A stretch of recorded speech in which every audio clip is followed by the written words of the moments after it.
I would like to focus on is what are the major challenges facing the world today, and how have historical events and forces shaped those challenges. Evident in the movie Mandela Long Walk to Freedom was the idea of bringing equality to the South African people during the time period of the apartheid. This movie illustrates Mandela's early life, growing up, education, and 27 years in prison before becoming the president and working to rebuild the country's once segregated society. In the movie Mandela Long Walk to Freedom, there was an event that occurred on March 21st, 1960 in Sharpeville, South Africa called the Sharpeville Massacre.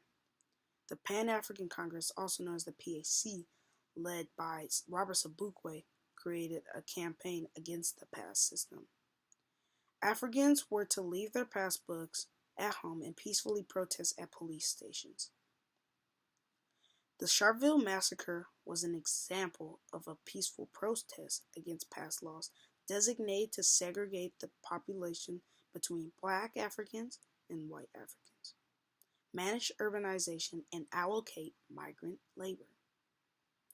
Ultimately, this event ended in violence as white police officers shot unarmed men, women, and children.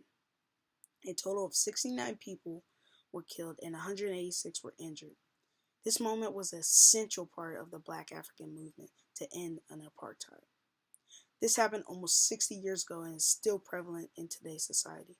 In America, racism has continued and is in today's world.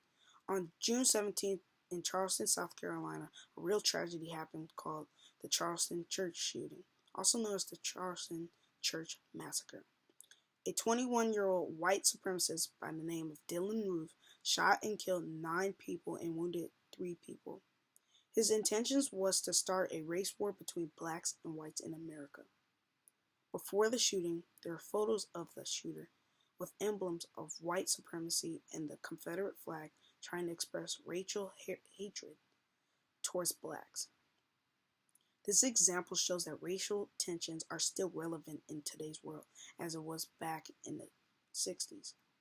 Racism might be on a lower scale in today's society, but there continues to be similar events just like in the 50s and 60s.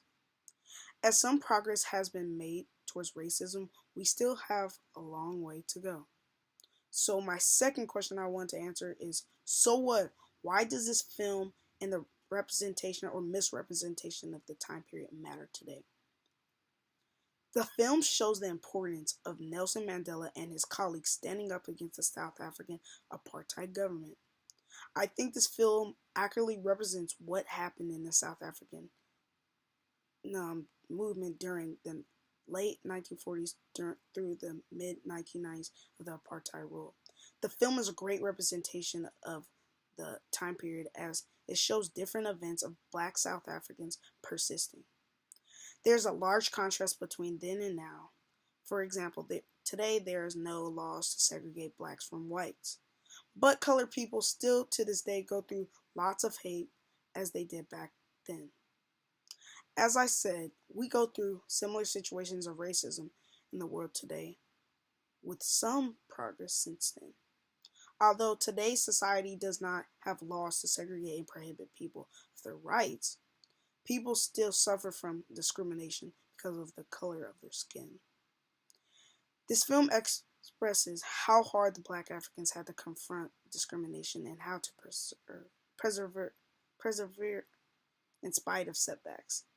For example, in the film, when Mandela and his comrades were sentenced to imprisonment for life because they revolted back against the government. This was a major setback as the faces of the movement against the apartheid were put away. When Mandela and his associates were in prison, there was a rise of new leaders of the movement to ending the apartheid, such as Winnie Mandela and Nelson's wife and Steve Biko. Due to people like Nelson Mandela, the whole world have took positive steps in the right direction.